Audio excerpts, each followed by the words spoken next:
So I know this is might possibly get something about copyright, but I'm going to basically say where it's from and everything. So this is the title. This is the first track off the album called "Son of a Gun" by the Laws, and this is the band we are going to talk about.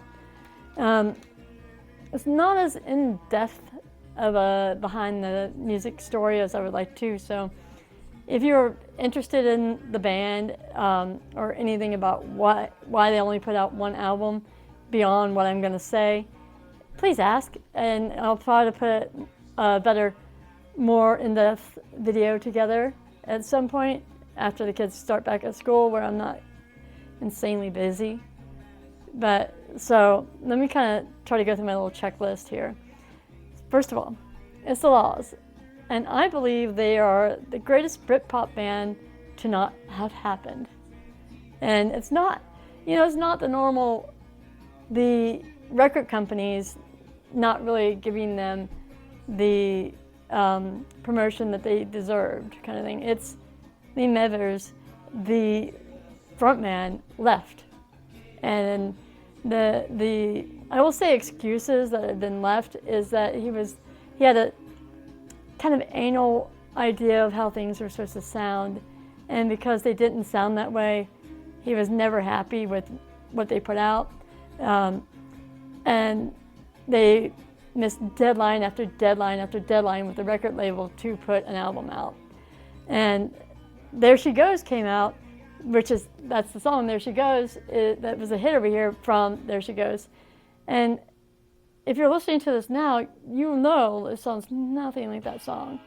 And it's because that song was really poppy, and I guess Mavers was not very happy with the way the record label took that song. Or may not even been happy that it got sold to the rights got sold, not rights got sold, but it was being used in There She Goes. I can't fully remember what I read somewhere, and it might actually be in this book. So anyways, I do have a vinyl copy of it, and I had to buy it from Germany off Discogs. However,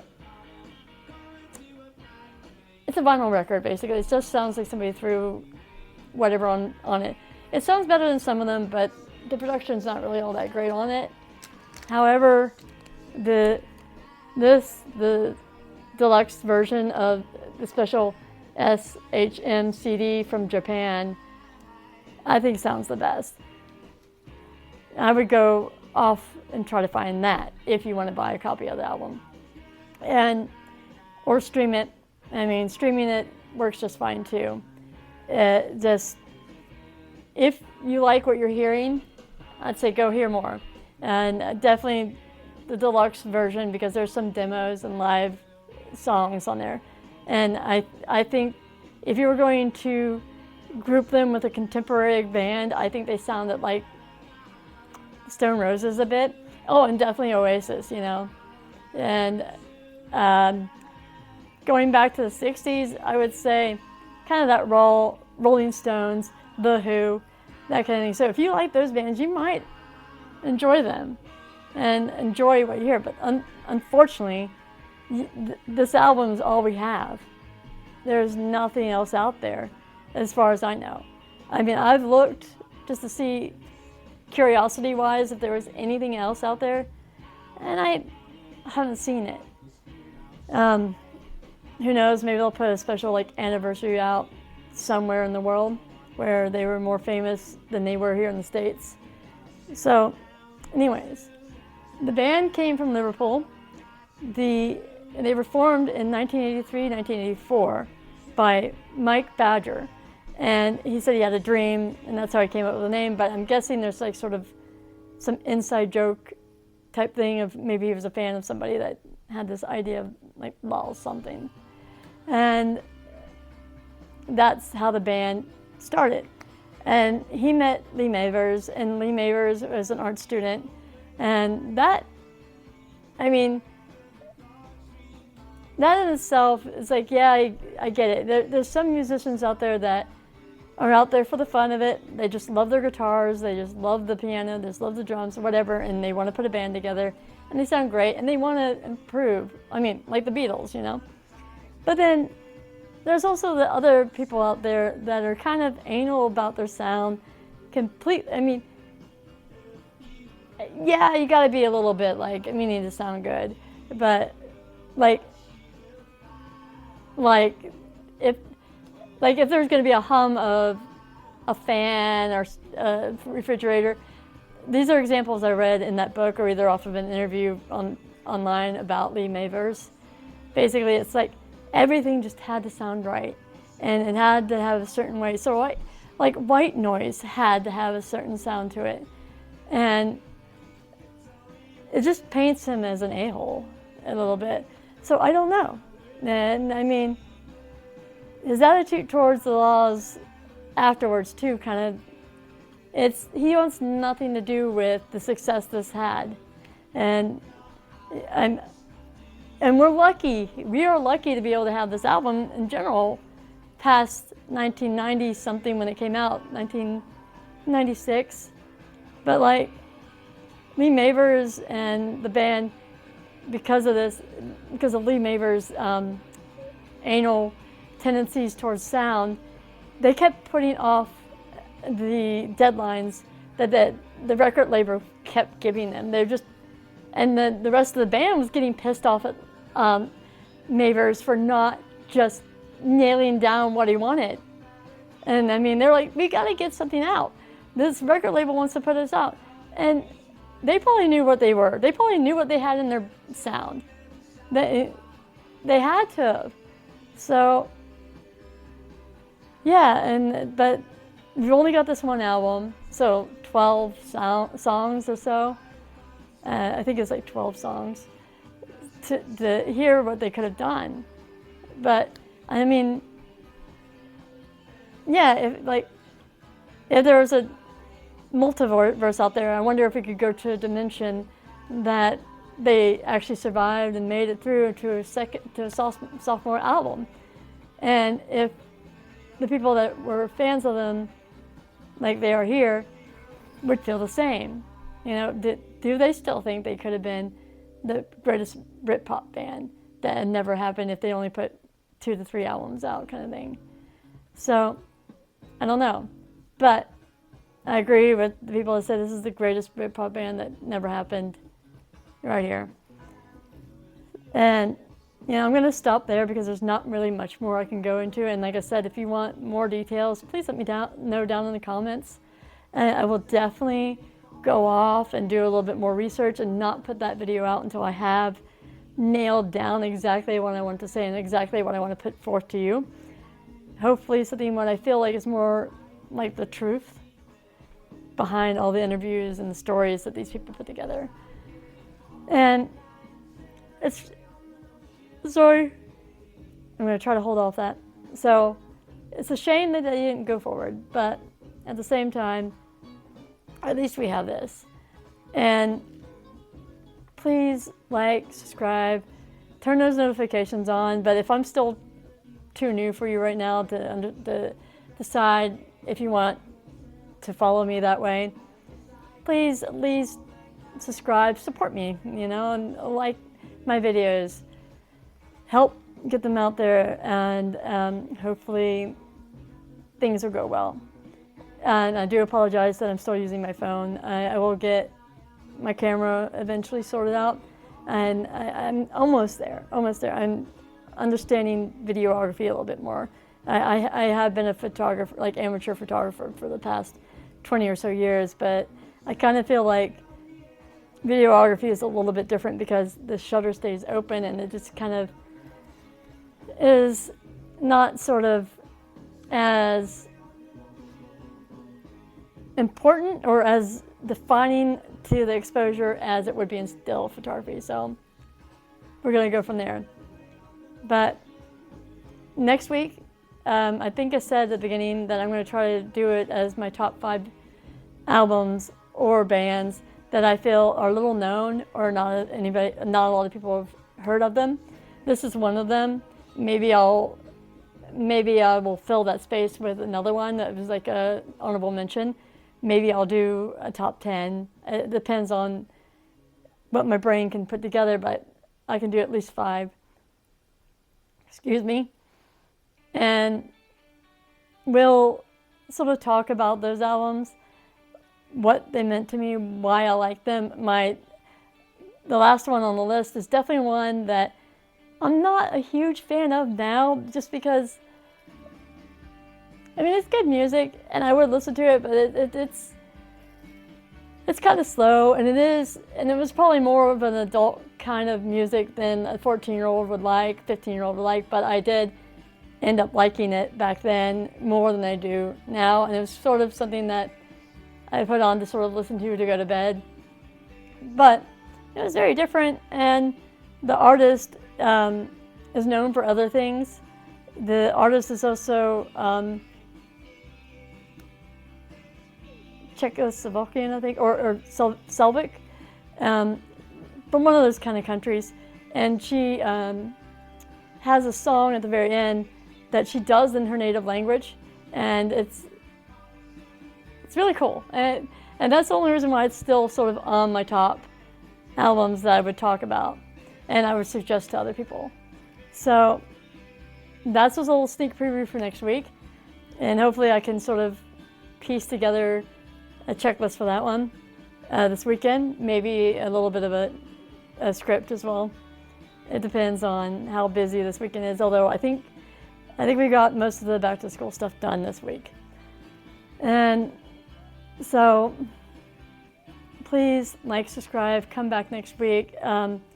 Hopefully that will be entertaining. Support my channel as best you can. I know I'm new, and I know I'm just learning how to be here and learning to be able to talk to people, and maybe I'm a little bit more nervous than I like to think, even though none of you are in front of me. I'm not the greatest public speaker, or I don't know. I got nervous when it came to standing in front of the class, so this is nerve-wracking a bit. Although I still want to do these channels, this channel. I'm having fun, and we'll see how this goes. If I'm talking about an album or talking about a band and just a single band in a video, we'll see how it goes with me playing the album in the background. Although I'll probably be trying to play the CD format because it's just easier instead of me having to turn around and flip it to side B or whatever. And yeah, just see how it goes. I mean, I don't know how much I can share of this stuff, obviously. I'm not looking to get in trouble, and I will definitely take down the video if I'm being told to. So obviously, if I'm breaking any rules and somebody wants to say anything to me, well, it's something we'll figure out in the future. Although, I think I've done my due diligence that this album is the La's, by the La's, and it's the only album they put out. And I would definitely say if you were a Britpop fan of the Stone Roses, fan of Oasis, fan of the Rolling Stones, The Who, or that very raw 60s sound, you would probably like the La's. And I mean, that's why I like them. And I do have some other great stuff planned for upcoming videos. For instance, my turntable video. But that'll probably be after the Technics SL 1200 shows up. And I figure the ins and outs of that so I can let people know the ins and outs of buying a turntable from Japan, and not only that, buying a used high-end DJ table. And the only reason why I say high-end is it's like new as a $1,000 turntable, but I got it for under half that. And this is because it's like a 30-year-old turntable. It's like Mach 7 is the current version, and I got a Mach 3. But there's some fun stuff that goes along with that. We'll just see. Hopefully it gets to me and it's in good shape, although I've heard it probably will be. And behind the music. I will try to put together a behind the music every once in a while, which might turn into more of a podcast type thing going forward. And if I can figure out podcasting, because I just feel like that's an easier way to tell behind the album, because there's not really a lot of visual stuff that goes with it. So, like I said, all these are just ideas that I have in my head right now of hopefully going forward, hopefully being somewhat successful, hopefully having fun, and having a community of people that want to talk about this stuff, because I don't get to talk about music that often. However, it's funny, whenever I go to a bar or whatever, if I'm by myself at the bar, I always end up either next to somebody, or somebody figures out I'm the one in control of the jukebox if there's like very little people there. And we end up talking about music, and music brings people together, because yeah, you may not like the same bands, but you just know, and you can talk about it. And if you're not hating on their band, they're generally going to talk to you about it. Like last night, we and the lady sitting next to me were talking about how could people hate the Beatles and not just like acknowledge that they changed the world of music. I mean, I kind of have a feeling that had the Beatles not happened when they did, the singer-songwriter genre type stuff may not have happened until later. I mean, maybe even like Carole King or something. But yeah, I feel like the Beatles are the ones that opened the door for the artists to be able to write their own songs and put it out there. And obviously the British Invasion, obviously the Stones, the Who and stuff like that, all those groups are grouped together, and they were friends with the Beatles kind of thing, But it's, once again, it's the base knowledge that you have, you always end up talking to somebody, and you kind of have fun doing that, and then it turns into a YouTube channel. But yeah, please like, subscribe, support my channel the best way you can. If we have any minor success or going forward, I'll see if maybe putting a few products together for it, like a 45 adapter kind of thing, and pens, t-shirts kind of thing, depending on what kind of money I have to be able to do it with. Why not? I mean, if you like my channel, why not support it and show off the channel to people when you go to the record store? And for those of you in the same area as I am, which is, I'm not in Pittsburgh, but I'm in Pittsburgh. If you've just started collecting vinyl, or are collecting vinyl and just moved to the area and never heard of The Addict in Melville, do not go in there unless you're ready to spend $100+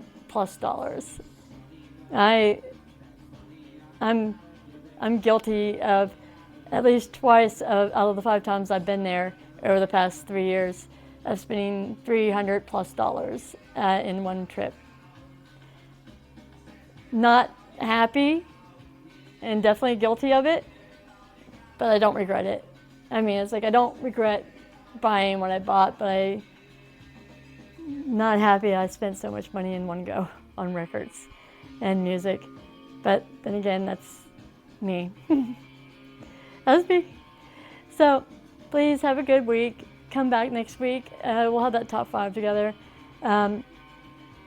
If your parents, hopefully your kids have a good day, good first day of school, have good first week of school. And hopefully you guys survived the summer, and will survive the first couple weeks of school with your kids going nuts. I'm looking forward to it, aren't you?